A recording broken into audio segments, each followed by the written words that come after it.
obra, la explotación de la clase obrera, derribando los derechos sociales conquistados, empeorando las condiciones laborales hasta el esclavismo y traspasando el dinero que necesitamos para sobrevivir a las arcas de banqueros y grandes empresarios. Hambre, miseria, guerras creadas artificiosamente, todo vale con tal de apoderarse de los recursos mundiales y colocar en poder a gobiernos que no son otra cosa que cómplices al servicio de los grandes poderes y potencias del mundo. Gracias a ello, millones de personas mueren víctimas del hambre, la sed, los conflictos bélicos, el trabajo esclavo, el totalitarismo y las inhumanas condiciones de vida impuestas por el capitalismo. El capitalismo expolia a los pueblos, les arrebata sus recursos económicos y obliga a las personas a emigrar. Durante las pasadas semanas hemos podido comprobar cómo el Mediterráneo se ha convertido en un gigantesco cementerio donde miles de personas pierden la vida, huyendo de las guerras y del hambre. No son muertes accidentales, son asesinatos. En Europa, la Troika, formada por la Comisión Europea, el Banco Central Europeo y el Fondo Monetario Internacional, son quienes gobiernan realmente. El dictado del gran capital imponiéndonos el pago de una deuda ilegítima que regala a los bancos el dinero que la clase obrera necesita para subsistir. Mientras tanto, un inútil Parlamento Europeo legitima todo esto y le da apariencia democrática a unos gobiernos que no son otra cosa que criminales al servicio de un sistema capitalista aún más criminal. Aquí en Asturias y en el Estado español, la realidad comienza a dar vértigo. Un trabajo digno, una vivienda, un hospital, una escuela, la universidad, incluso las medicinas, la electricidad o el gas empiezan a convertirse en lujos demasiado caros que las trabajadoras y trabajadores ya no podemos permitirnos. Hasta los propios alimentos dejaron de estar garantizados para todos y todas y cada vez más familias son desahuciadas y condenadas a vivir en la calle.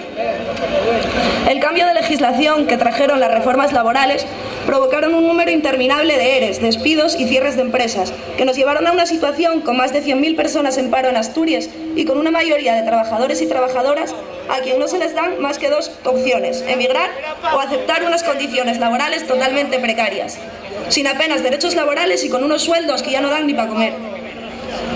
Por otra parte, las administraciones se lanzan a un sinfín de privatizaciones que deterioran los servicios públicos, precarizan las condiciones laborales y en muchas ocasiones son consecuencia de la corrupción más descarada. En este sentido, los trabajadores y trabajadoras del ERA llevan ya casi un año de encierro y movilizaciones contra las privatizaciones y el deterioro de las condiciones laborales en el ERA. Centenares de trabajadores y trabajadoras se enfrentan a los despidos, a la pérdida de sus derechos laborales y al cierre de sus empresas ante la pasividad y la dejación de funciones de un gobierno asturiano completamente inútil.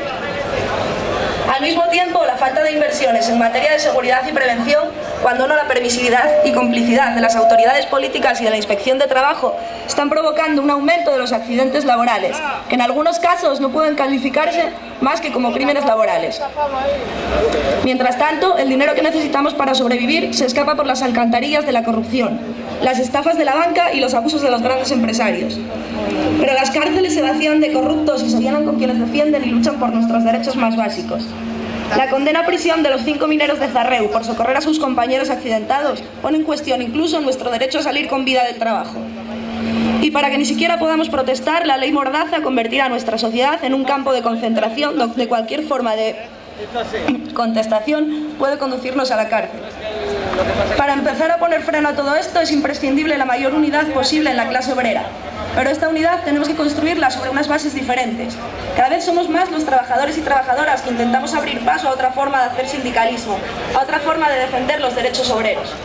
Un sindicalismo cuyos representantes y portavoces defiendan los derechos de sus compañeros y compañeras y no los intereses de unas direcciones sindicales que ya no pueden acumular más corrupción y más fracasos, y cuya división es ya un clamor en todas ellas.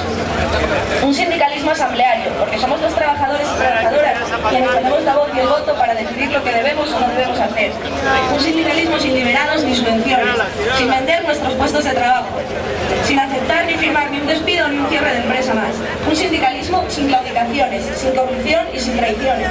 Pero también un sindicalismo que sepa corregir sus errores y devuelva el nombre de Miguel Hernández a la calle concedida al señor Tajani, abanderado, junto con el resto de autoridades políticas y sindicales presentes en aquel despropósito, de las mismas políticas económicas que nos cierran las empresas, nos despiden y nos envían directamente a la miseria. Con estas bases construiremos un sindicalismo diferente, que defienda los derechos de la clase obrera y eche fuera lo que nos sobra, el capitalismo, sus gobiernos, su banca y su patronal. Puja el 1 de mayo, puja la lucha obrera y puja Asturieta. Bueno, queremos anunciaros que el colectivo de pensionistas de la Corriente Sindical de Izquierda el próximo 14 de mayo a las 11 va a convocar una concentración en Cabueñes contra los recortes sanitarios y las listas de espera. Y ahora a continuación por su altea va a intervenir Faustino.